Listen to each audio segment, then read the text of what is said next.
नमस्कार दोस्तों। इजिप्ट के पिरामिड दुनिया भर में मशहूर है। ये पिरामिड आखिर बने कैसे? इजिप्ट में ये किसने बनाए? इसका कालखंड क्या था और ये क्यों बनाए गए? ये हम आज के इस वीडियो में देखने वाले हैं। दरअसल दोस्तों, ये पिरामिड्स इजिप्ट में बनाए गए 3600 बीसी से 2160 के बीसी के दरम्यान। इसके बनाने के पीछे की वजह थी कि इसमें जो इजिप्ट के अलग अलग कालखंड में जो राजा बने, वो राजा राजा के शव को इस पिरामिड में दफनाया जाता था, जिसे मम्मी कह के बुलाते थे। इस मम्मी को इस पिरामिड के अंदर दफनाया जाता था। इसके साथ साथ उस राजा के शव के साथ साथ कुछ राजा के आभूषण, खाद्य पदार्थ, पेयजल, उसके जानवर और उसके कुछ सेवक, उसको भी राजा के शव के साथ दफनाया जाता था। दरअसल ये जो इजिप्ट की सभ्यता है दोस्तों, ये 10 से 12,000 साल पहले अस्तित्व में आई थी। ये जो सभ्यता बनती है दोस्तों, कोई भी सभ्यता जो जन्म लेती है वो पानी के आसपास आती है, नदियों के आसपास आती है। जैसी भारत में सिंधु घाटी सभ्यता हुई, सिंधु नदी के आसपास, मोहनजोदड़ो, हड़प्पा, ऐसी संस्कृति। उसी तरह इजिप्ट में जो सभ्यता आई वो नील घाटी सभ्यता के नाम से जाने लगी। ये 10 से 12,000 साल पहले इजिप्ट में आई थी दोस्तों। तब से इजिप्ट का विकास होने लगा, इजिप्ट विकसित होने लगा। और फिर 3600 ईस्वी सन पूर्व से लेके 2160 ईस्वी सन पूर्व तक आते आते पिरामिड का युग आया दोस्तों। राजाओं अपने खुद के शव के लिए, खुद के समाधि के लिए ये पिरामिड बनाने लगे। इजिप्ट में लगभग 140 के करीब पिरामिड बने हुए हैं दोस्तों। अलग अलग कालखंड में 140 के करीब पिरामिड बनाए गए, लेकिन इसमें सबसे मुख्य पिरामिड इजिप्ट के गीज़ा शहर में मौजूद है। इसमें 3 पिरामिड है, जिसमें से एक पिरामिड मुख्य पिरामिड है कुफू राजा का। वो पिरामिड विश्व के 7 जो आश्चर्यकारक है, विश्व के जो 7 अजूबे हैं, उसमें शामिल है दोस्तों। गीज़ा शहर में जो 3 प्रमुख पिरामिड है, वो 3 प्रमुख पिरामिड से जो कुफू राजा का पिरामिड है वो सबसे बड़ा है। उसका जो लोअर जो जगह है, यानी पिरामिड की पूरी जो जगह है, वो लगभग 13 एकड़ में है दोस्तों। इसकी ऊंचाई अगर हम देखें तो 481 फुट इसकी ऊंचाई है। 19वीं शताब्दी तक सबसे बड़ी इमारत अगर दुनिया में कोई हो तो ये पिरामिड थी दोस्तों। जब आईफेल टावर बना तब उसकी ऊंचाई सबसे ज़्यादा हुई। आईफेल की 950 के आसपास ऊंचाई है, लेकिन उसके पहले सबसे बड़ी इमारत पिरामिड थी दोस्तों।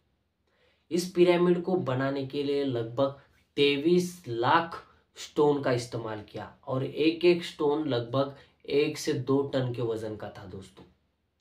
सोचो इसको ऊपर तक कैसे ले गए होंगे। एक स्टोन को अगर हम छोटे छोटे टुकड़ों में काटे तो वो छोटे छोटे टुकड़ों से पूरे फ्रांस के चारों ओर 1 मीटर तक की दीवार बन सकती है दोस्तों। इतने बड़े स्टोन इस पिरामिड बनाने के लिए यूज हुए। 1 लाख के करीब लोगों ने, मजदूरों ने इसमें काम किया है, और 23 वर्षों तक करीब करीब 10 घंटे हर दिन इन लोगों ने काम किया, तब जाके ये पिरामिड खड़ा हो गया। बाहर से तो ये पिरामिड है, दिखता है शानदार, लेकिन अंदर से इसमें कई रहस्य दबाए गए हुए, दफनाए गए हुए दोस्तों। इस पिरामिड के अंदर कई गुफाएं हैं, कई टनल है, तहखाने हैं, जिसके कई रहस्य, अनगिनत रहस्य है दोस्तों। दीवारों में कई तरह के चित्र है, कई तरह के पेंटिंग्स है। दीवारों में ऐसे अजीबोगरीब पेंटिंग्स है। उसमें दिखाया गया है कि उस जमाने में लाइटिंग भी हुआ करती थी। चमगादड़े, जहरीले मकड़ियां भी अंदर रहती है। 19वां शतक था, उसके आखिरी में साइंटिस्ट ने एक रोबोट छोड़ा गुफा के अंदर। उस रोबोट को खोज करने के लिए छोड़ा गया। जब गुफा के अंदर रोबोट गया तो अंदर जाने के बाद, थोड़ा आगे जाने के बाद, उसको एक दरवाजा दिखा जिसको 2 हुक थे।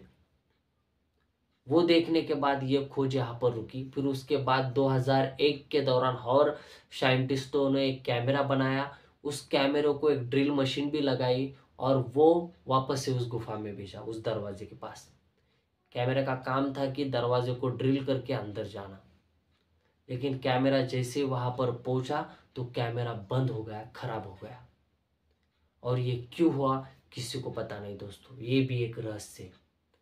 ऐसा ये अद्भुत पिरामिड जो राजाओं के शव के लिए बनाया गया था, मम्मियों के लिए बनाया गया था, लेकिन एक भी पिरामिड में किसी राजा की मम्मी नहीं दिखाई दी, शव नहीं दिखाई दिया। ऐसा क्यों हुआ? जब पिरामिड बना था कई हजार सालों बाद, क्या पिरामिड में से मम्मी किसी ने निकाल ली, चुरा ली? ये भी हो सकता है। या फिर वो राजाओं की मम्मी शव उसमें किसी ने रखी ही नहीं, ऐसा भी हो सकता है। लेकिन ये जो पिरामिड बने ये काफी रहस्यमय बनेगा। इसको बनाया ऐसा गया है कि अंदर का जो वातावरण है उस टेम्परेचर में कोई फर्क नहीं पड़ता। 20 अंश सेल्सियस अंदर का तापमान है, बाहर कितनी भी सर्दी हो, कितनी भी गर्मी हो, अंदर पिरामिड के अंदर कुछ फर्क नहीं पड़ता। इस तरह से पिरामिड बनाया गया है। 3 पिरामिड जो है गिजा शहर के, वो एक लाइन में बनाए गए दोस्तों, जिसको कंप्यूटर ब्लूप्रिंट के अलावा बनाया नहीं जा सकता था। लेकिन उस समय वो कैसे बनाए गए? कहा जाता है कि सूर्य किरण की जो शैडो थी और जो ध्रुव तारे थे उसकी मदद से पिरामिड बनाए गए, ऐसे खोजकर्ता साइंटिस्टों का मानना है। लेकिन इसमें कितनी सच्चाई ये कहा नहीं जा सकता। लेकिन इतने बड़े पिरामिड उस जमाने में बनाना ये काफी अद्भुत और रहस्यमय है दोस्तों। कुफू पिरामिड के बाद दूसरा पिरामिड आता है खापरे किंग का पिरामिड, खापरे राजा का पिरामिड। ये पिरामिड कुफू पिरामिड से, कुफू के राजा के पिरामिड से थोड़ा छोटा है, लेकिन लगभग उसी तरह बनाया गया है। लेकिन मजबूती में भी और बनावट में भी थोड़ा सा छोटा आकार का ये पिरामिड है खापरे का।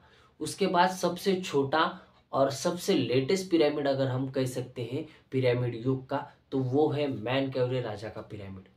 ये गीजा शहर के जो 3 पिरामिड है कुफू खापरे, उसमें से तीसरा पिरामिड है मैनकौरे, जो कि छोटा पिरामिड है और ये बनाया भी इतना खास नहीं गया था। कहा जाता है कि पिरामिड युग जब खत्म हो रहा था, उसका अंत के ओर वो युग चल रहा था, तब ये मैनकौरे राजा ने उनका पिरामिड बनाया था दोस्तों। उसके बाद से इजिप्ट शहर में कई पिरामिड बने, लगभग 140 के करीब पिरामिड है, लेकिन वो कुछ खास पिरामिड नहीं बने, छोटे छोटे पिरामिड बने। लेकिन उसके बाद धीरे धीरे ये जो कल्चरल था पिरामिड का वो धीरे धीरे समाप्त होने लगा और फिर आगे चल के किसी राजा ने पिरामिड नहीं बनाया, ये युग समाप्त हो गया दोस्तों। तो इस तरह इजिप्ट में पिरामिड बनाए जा रहे थे, बनाए गए थे और कई राजाओं ने अपने लिए ऐसे बड़े बड़े पिरामिड बनाए। जो गिजा शहर में 3 पिरामिड थे उसके बारे में भी हमने देखा। तो ये जो पिरामिड का युग था, आपको क्या लगता है दोस्तों, पिरामिड इजिप्ट में क्यों बनाए गए होंगे? क्या ये जो थ्योरी है ये सच में आपको लगता है कि ऐसी थ्योरी है या इसके पीछे कोई और राज हो सकता है? कहा जाता है कि एलियन आए थे, उन्होंने भी पिरामिड बनाए थे। आपको क्या लगता है दोस्तों इसके पीछे? मुझे कमेंट करके ज़रूर बताएगा। और वीडियो अगर अच्छी लगी होगी तो लाइक और शेयर दोस्तों में ज़रूर करिएगा। मिलते हैं किसी नई अगली अच्छी वीडियो में, तब तक के लिए धन्यवाद। जय हिंद।